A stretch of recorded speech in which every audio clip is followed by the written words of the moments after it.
Bonjour. Bonjour tout le monde qui partagez votre dîner avec nous. Ça nous fait plaisir. Merci d'être là. Alors, Réseau Annie RH, à partir de notre groupe Facebook pour les gens en ressources humaines, nous accueillons aujourd'hui Lana Khoury, qui est fondatrice de Ocasi, une plateforme qui permet de faciliter le recrutement pour des travailleurs occasionnels. Donc, aujourd'hui, on va s'intéresser comment faisons-nous pour les retrouver, les dénicher encore, ces gens-là, dans un contexte de pénurie de main-d'œuvre? Quelles sont les erreurs qu'on commet parfois, qu'on voit certains clients commettre, puis pour lesquelles on peut s'inspirer? On va s'interroger aussi comment faire pour les intégrer de façon optimisée, là, rapide, efficace. C'est quoi les meilleures pratiques d'intégration de ces gens-là? Puis on va réfléchir à d'autres questions ensemble aujourd'hui. Bonjour Lana. Bonjour Annie. Je suis Hey, très contente d'être là. Oui. Ma première question pour toi, qui est spécialiste justement du recrutement et de l'attraction des travailleurs temporaires, occasionnels. Alors, dis-nous, hey, c'est pas facile ces temps-ci de les trouver, ces gens-là. Alors, quels sont les trucs et astuces que tu peux nous partager? Peut-être les pièges à éviter que tu vois dans certaines entreprises. Qu'est-ce que tu nous recommandes par rapport à ça? Oui, effectivement, c'est il y a une pénurie de main-d'œuvre, il y a de nombreuses options. Les gens ont de nombreuses options, donc ils ont la facilité de choisir et de faire des choix en fonction de ce qu'ils voient en ligne. Donc, ce que je propose, des trucs et des astuces aux entreprises, c'est vraiment d'avoir une stratégie diversifiée, de ne pas garder toujours de regarder les mêmes bassins de candidats, de juste afficher, d'attendre que les candidats appliquent. Il faut vraiment agir comme chasseur de tête pour nous-mêmes, puis vraiment dénicher des nouveaux candidats, des nouveaux bassins de candidats qu'on n'a peut-être pas pensé à regarder avant. D'autre part, comme les affichages de postes sont vraiment un aspect marketing du poste, c'est une publicité du poste, donc c'est vraiment important de s'assurer que la description du poste est compréhensible, les responsabilités sont claires et nettes. Donc, pas avoir trop d'informations non plus, parce que c'est sûr que les gens n'aiment pas nécessairement trop lire les descriptions de tâches. Donc, avoir une publicité qui est claire, nette et précise et penser à la description de tâches comme un aspect marketing du poste et de l'entreprise. D'autre part, je trouve que les réseaux sociaux commencent à devenir vraiment un monde assez intéressant pour le recrutement et d'être présent sur les réseaux sociaux, de chercher des candidats sur les réseaux sociaux, de s'assurer qu'on est présent puis qu'on est actif sur les réseaux sociaux. Ça attire le monde vers notre marque d'employeur et ça va faire en sorte qu'on aura plus de candidats pour les rôles. Donc, voilà quelques trucs et astuces qui pourront aider les entreprises dans le contexte actuel. J'aime ça quand tu nous rappelles une très, très courte description de tâches.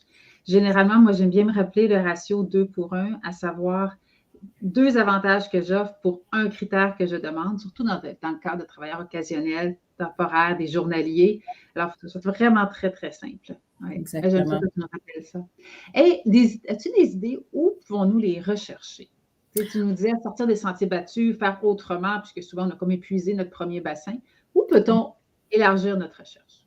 Oui, donc pour avoir une stratégie diversifiée, il faut afficher dans plusieurs places. Donc, on a comme le push et le pull, comme on dit en anglais. Donc, on pousse l'information, donc que ce soit les affichages sur les réseaux sociaux, à travers le réseau interne, les clients, les employés qui sont à l'interne, de s'assurer qu'ils comprennent bien que vous avez peut-être des bonus de référence.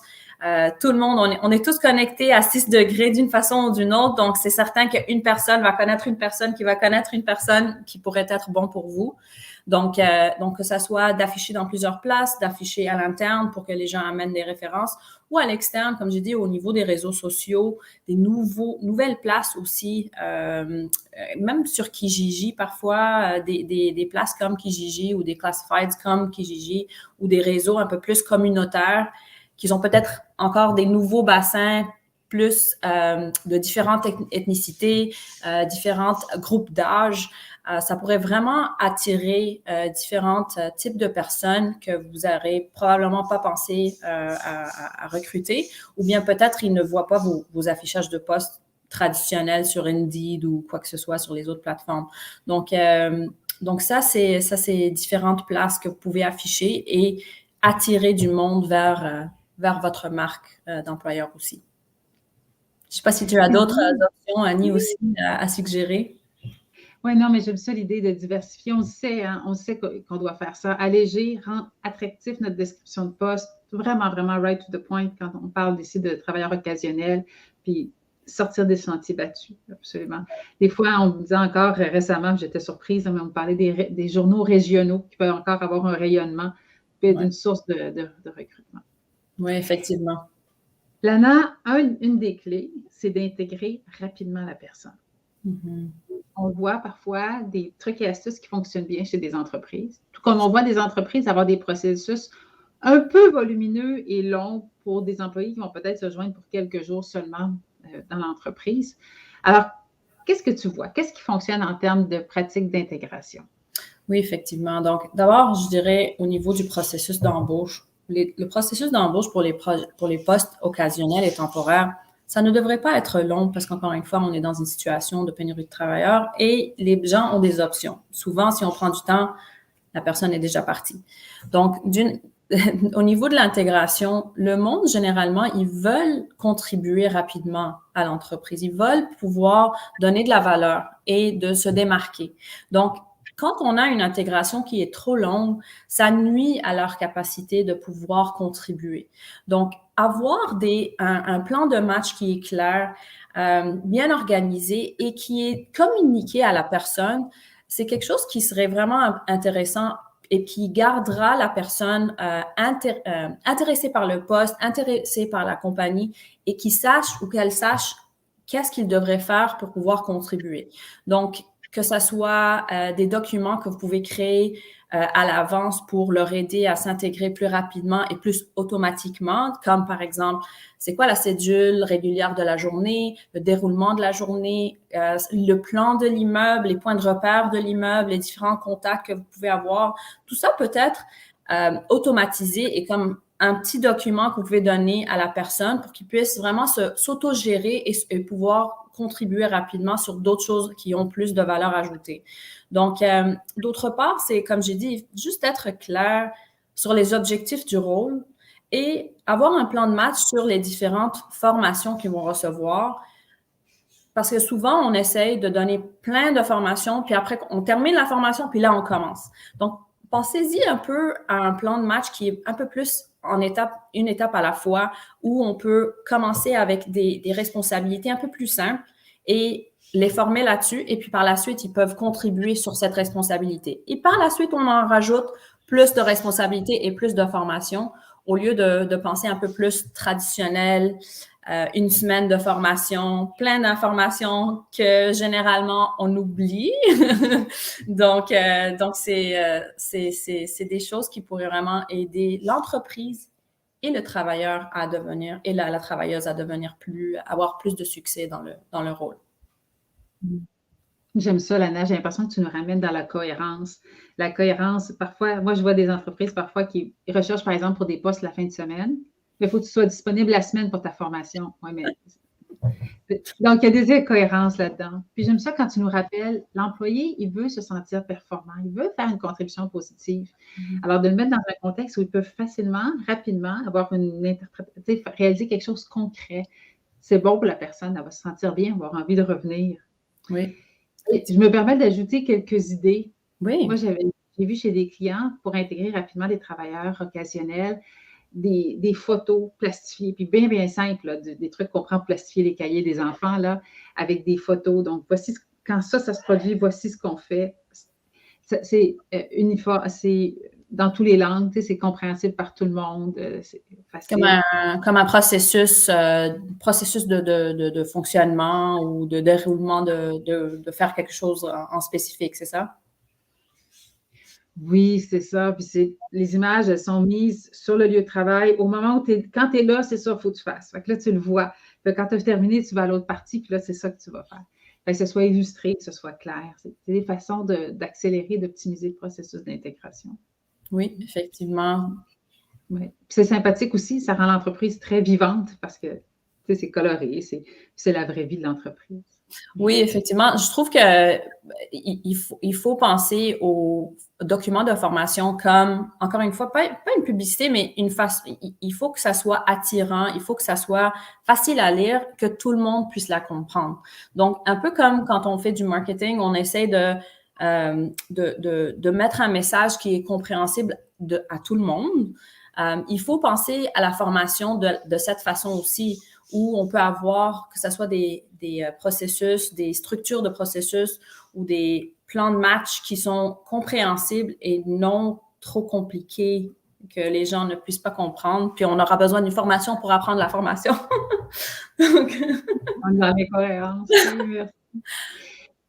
Hey, Lana, moi, on recommande tous, hein, toi aussi, je suis certaine, là, d'abord aux entreprises qui ont des tâches ainsi répétitives, dans la mesure du possible, de les automatiser. C'est la première solution pour pallier la pénurie de main-d'œuvre, c'est l'automatisation de ces tâches. Puis c'est souvent une bonne idée puisque ce sont des tâches qui sont, quand sont répétitives avec peu de valeur ajoutée, ben, on aime soulager nos équipes de ces tâches-là puis de leur confier des tâches à plus grande valeur ajoutée. Donc, l'automatisation demeure notre première piste. Parfois, ce n'est pas possible ou parfois le jeu n'en vaut pas la chandelle parce que j'ai rarement, mais quelquefois besoin de ces employés. Donc, la balance ne fonctionne pas. Puis, un des trucs que je vois dont tu parlais tantôt, on parlait de la diversité des lieux où on va recruter, de nos façons de faire. Mais moi, j'aime bien aussi avoir cette réflexion sur, sommes-nous dans un contexte de diversité et d'inclusivité quand nous faisons ce recrutement de ces employés temporaires-là? J'aimerais ça t'entendre, Lana, parce que je sais, souvent, si c'est des tâches que tout le monde peut faire, pourquoi recrutons-nous toujours le même type de profil? Je t'écoute. Comment tu vois ça? Non, tu as totalement raison. Je trouve qu'on a preconceived biases, c'est comme, on a comme un biais, je sais pas si ça se dit en français comme ça, mais tu sais, quand on a une notion de notre passé, par exemple, on pense que ça va arriver encore une fois. Comme tu dis, il y a des rôles où on a juste besoin de bras, on a juste besoin d'une personne qui est capable de comprendre les instructions qui sont mentionnées. Donc, pourquoi l'engager juste, on peut engager n'importe qui finalement. Donc, pourquoi? On a juste besoin d'une personne qui est fiable, qui va se rendre au travail, qui va comprendre les instructions. Donc, honnêtement, à ce point-là, quand on pense à ça, on peut engager n'importe qui. Tant qu'ils sont disponibles et fiables, qui se présentent au travail, puis qui pensent à ce qu'ils font avant de le faire pour être en sécurité. Sinon, c'est vraiment... The world is your oyster, comme on dit en anglais. Donc, il faut vraiment garder les yeux et les options ouvertes parce que tout le monde veut contribuer.